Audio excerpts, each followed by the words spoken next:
What's going on, gang? Welcome back to the channel. As you can see, I got the next project up on the stand. This is a 2012 Kymco Super 8 150cc 4-stroke. All right, guys. Well, as you can tell, this bike has been sitting for a good little while. Now, the previous owner did tell me how long, but I have forgotten.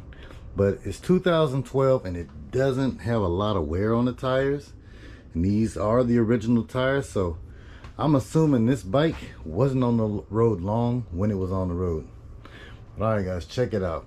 Now, this thing has been under a cover for years, so the panels are not dry and crunchy.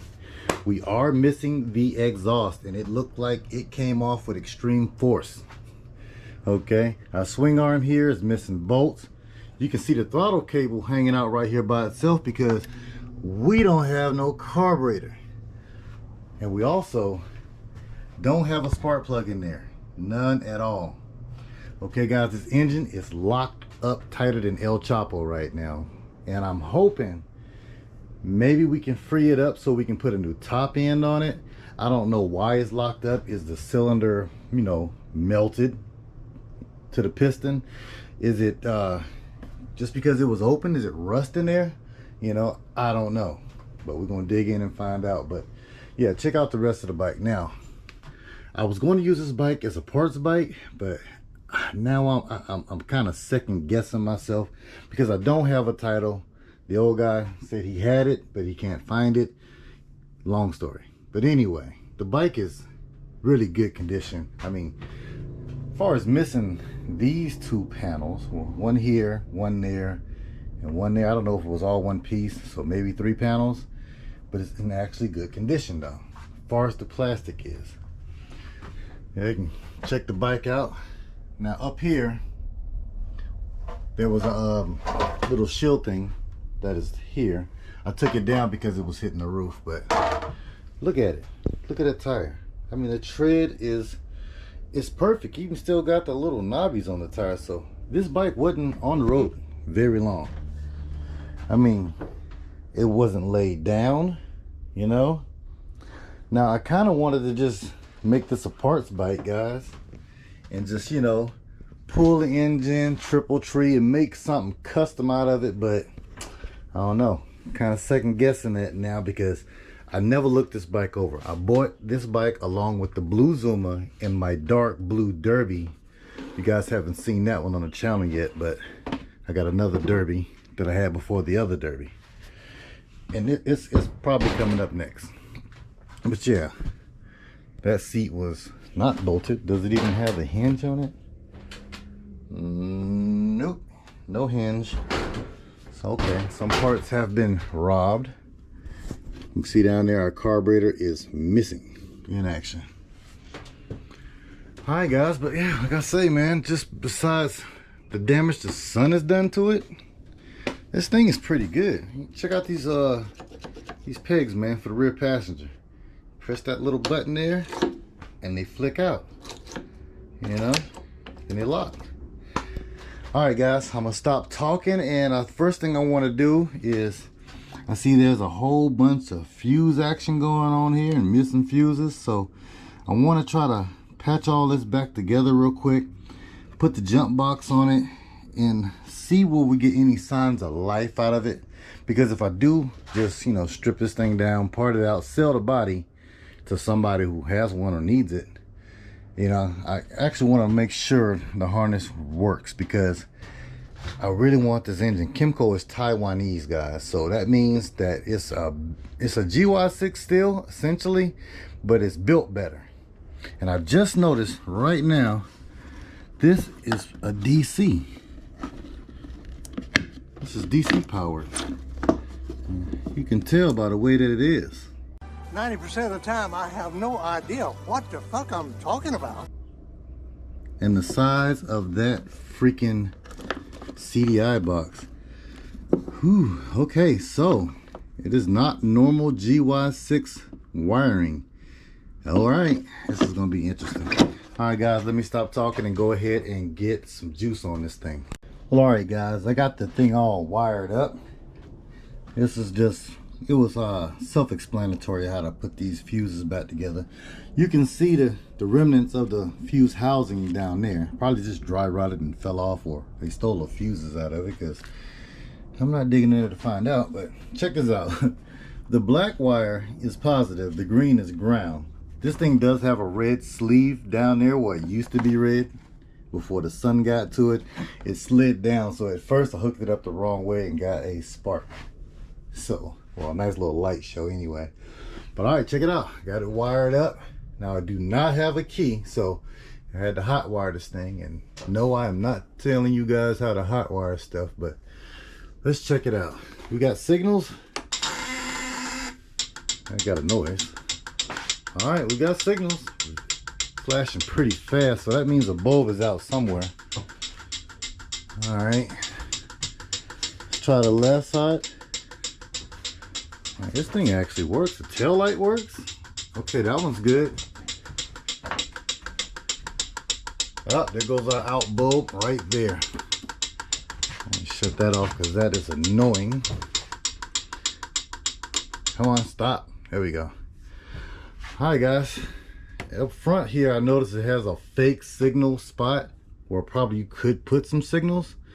Now, if I decide to keep this bike and just, you know, try to register it and everything and put it on the road, I would definitely get rid of these and put them here. I do not like the way these lights look, stick out. I hate them. All right, guys, there's a rectifier, and I think this thing is DC powered. I'm not sure. Okay, let's see. Horn? No horn. Oh, there you go. Horn is working now. Let's see if we can get up here without tipping the table over and look at the speedo real good. Because I noticed it was digital, so what is that, a clock? This thing looks like it has, well, it's in miles per hour, so 6,400 miles. Good God, it was riding this thing pretty good. All right, tank shows to be empty. I hope that is the case, but you know, we know it's locked up, but man, let's try it.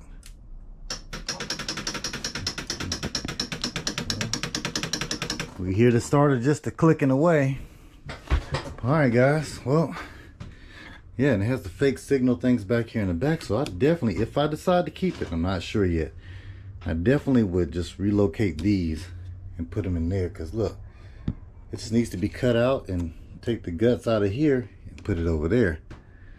All right, guys, well, let's see. What I want to do first, let's tear into the motor.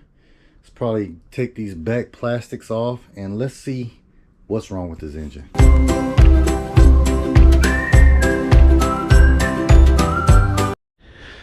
Guys, this thing is like Johnny 5. It is not disassemble friendly. No disassemble. Where are you going? Okay, I really haven't got far. I had to stop real quick and put the seat back on, because once I got this mud flap / license plate holder thing out the way, I mean, man, I kind of like that, you know? Nice little sports bike look in the back, you know? I dig that. All right, let's press forward. Finally got it off. Jesus, man, that thing had a lot of screws in it. Okay, now that the top is missing, check it out, guys. As you know, no carburetor, and looks like it's not bolted down. We have some vacuum lines in here, and they're all disconnected and petrified. These things are stiff.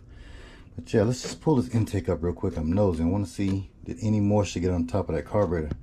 You can see a little plug of paper towel right there that he had. Probably tried to stuff it in there to keep moisture out, but truthfully that doesn't work. All it does is act like a wick. All right, guys. Hey, let's see, is that valve open? Yes. Jesus, that's probably what's wrong with this thing.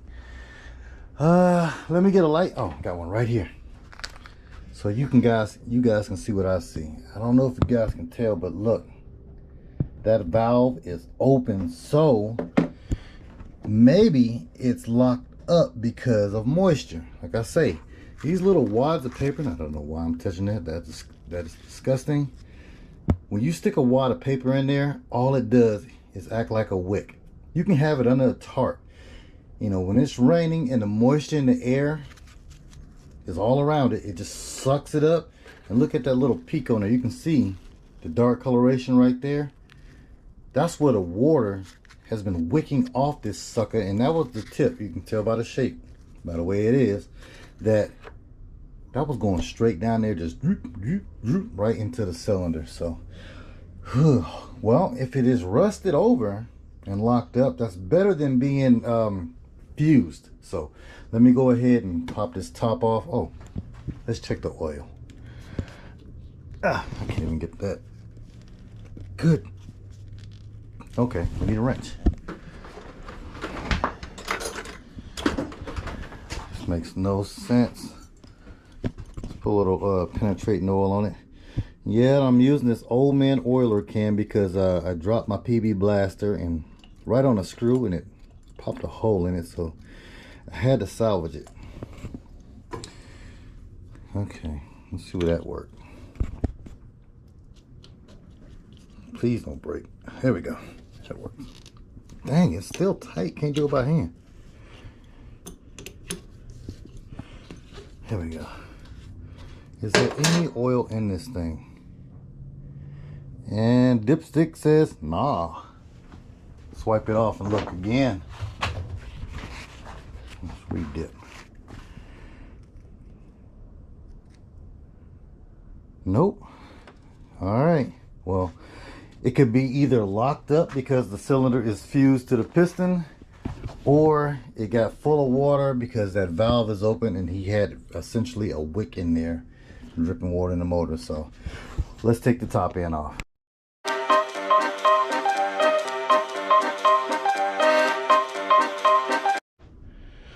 Well, gang, I didn't get far. I went ahead and pulled off the side cover for the stator and the fan here, and just for S&Gs, I just grabbed it and see if I can make it move, and look, it's moving. All right, I don't want to take it too far because that cylinder could be full of dirt, and it probably is, and probably got a little rust on the top. So all right, I'm gonna keep going. That's great news. Well, it still could be something majorly wrong. You know, the piston could be disconnected from the connecting rod. I don't know. Let's dig deeper. One day it'll make sense. Till that day I gotta pay rent. You know, baby, need some new shoes. Okay, guys, got the valve cover off, and inside the head looks pretty good. I mean, good. But I do see a little bit of rust. You guys can see that. There's a little rust right there on that the chain guide. Well, more than a little rust. It goes all the way back. So I guess my theory of water getting inside of it is accurate. So let's go ahead and continue the disassembly. Real quick, let's see if I can turn the fan. Will the valves move? Yep. All right, so we know it's not a stuck. It wasn't a stuck timing chain. So the reason I probably couldn't kick this thing over is probably because there is an issue inside of here. Because I mean, oh, now it does it. Okay, before, when I first got the bike, the old man told me it was locked up, and I tried to kick it and the kickstart would not move. I mean, I'm on this thing, you know, and I weighed like 225. Well, probably back at that moment, I probably weighed about 235, and it wouldn't move. So cool beans. It's starting to look good. So, all right, let me stop talking.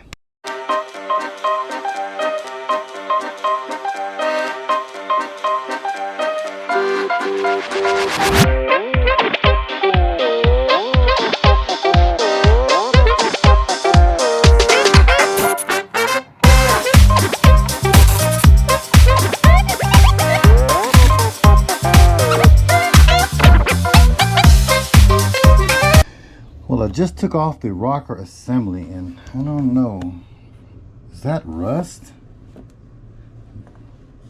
Yes. Yeah, that's rust. Jesus, man.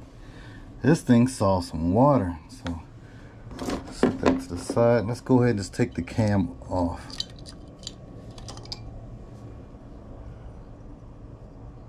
I mean, besides the rust right there, it really it doesn't look that bad. So yeah, we got water all in this engine. All right, the cylinder is loose, so let's see how bad it is. Oh, and of course you can't get it out because of the carburetor studs. Okay, I got those studs out, so now let's just pull this head off and look at the cylinder. Kind of saw it, I already know what it is. All right, let's look inside that head. Yeah, look at all that dirt. So yep, the dirt made its way inside the cylinder. And I don't know, man, but it kind of looks like there's a Healy coil or something. I don't know. I gotta clean that head up and see what's wrong with that spark plug. Oh, don't look right. All right, some light on the situation. And look at it, guys. That was the problem. The cylinder is full of dirt, and surprisingly, I don't see a lot of rust. So now there is rust on the timing chain guide, so water was in the engine, and there's not a lot of oil in it, or any at all. But in the cylinder, I just see dirt. So let me go ahead and find a rag or something. Let's clean the cylinder out. I'll pull it all the way off if I have to. I really don't want to. My goal is to just see if we can get this thing to run the way it is without buying anything. So let me go ahead and clean that cylinder out, and I'll bring you guys right back in.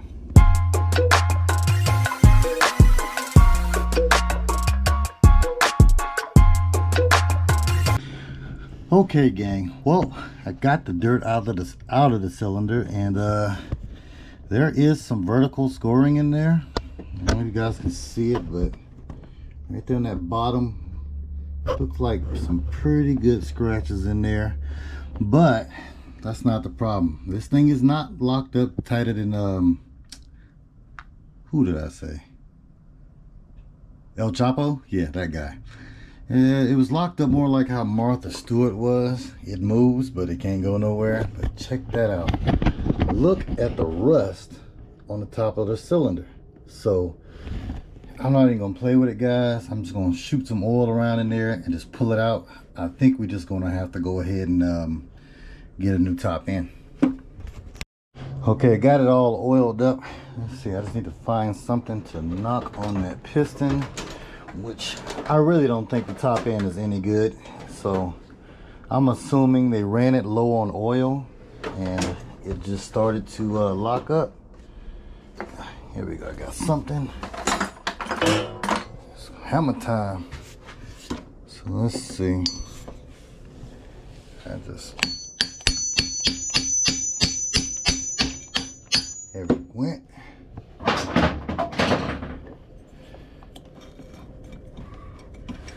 I'm gonna slide on out of there. Yeah, I can see down on the crank and everything, guys. Man, I didn't want to have to split this case, but looks like we might not be getting away. Unless I can find some way to clean that up with just doing the top end. That sucks.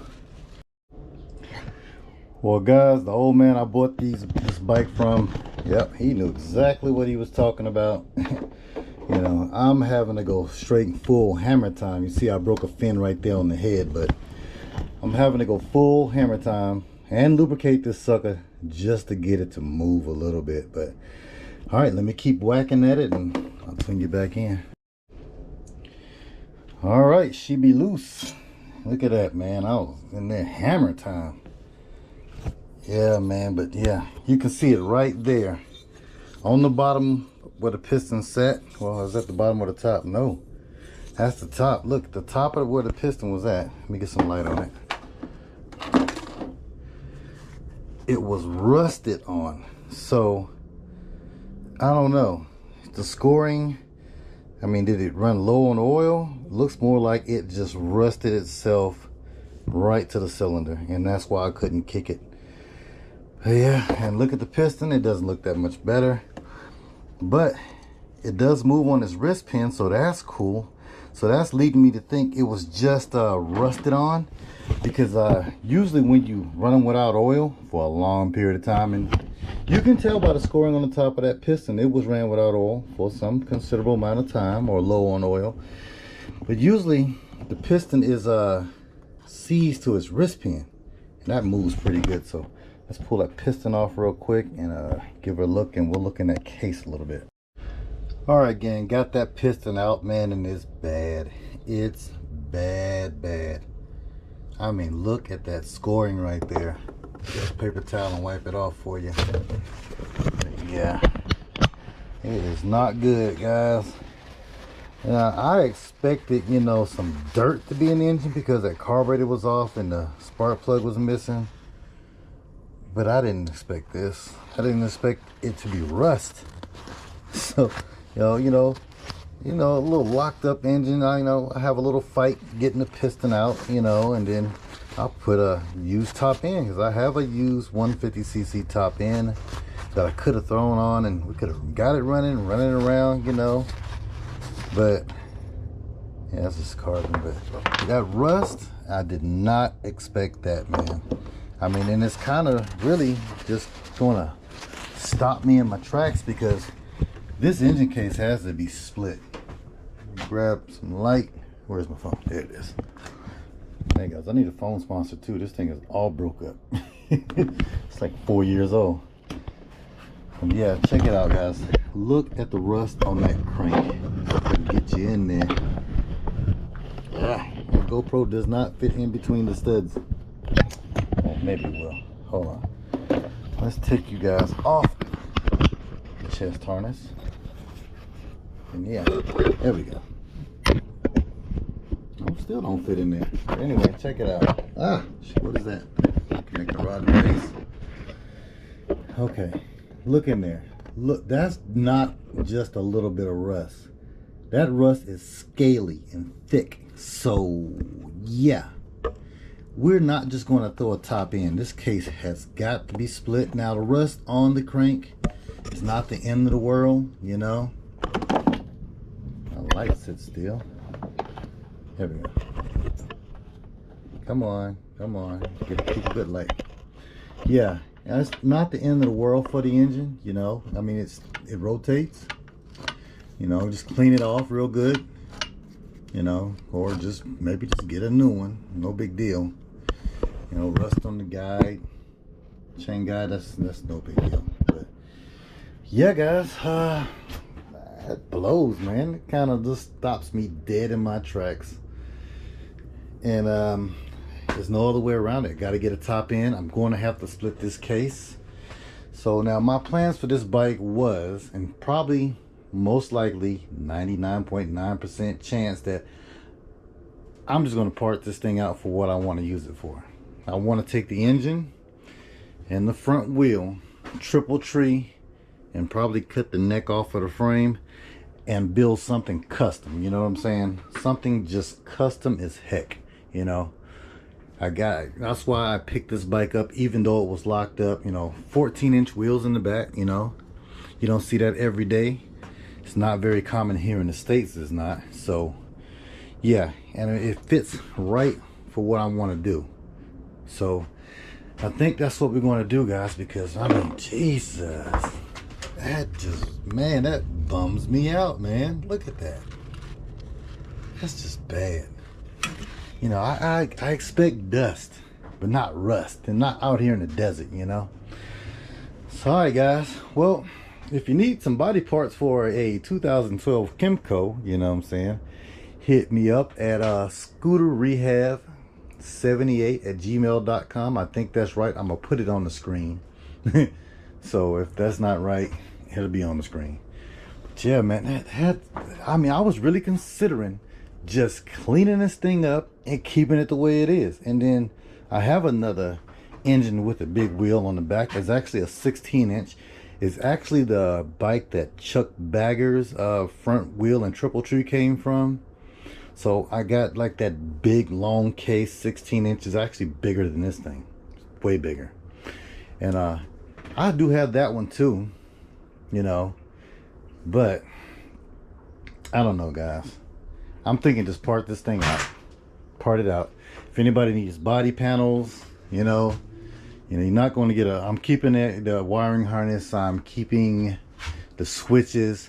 You know, if you need a speedo cluster, you know, hit me up. Some signal lights, cool beans, but all the electrical, engine, wheels, triple tree, I'm keeping all of that. So, all right, gang. Thanks for tuning in with me.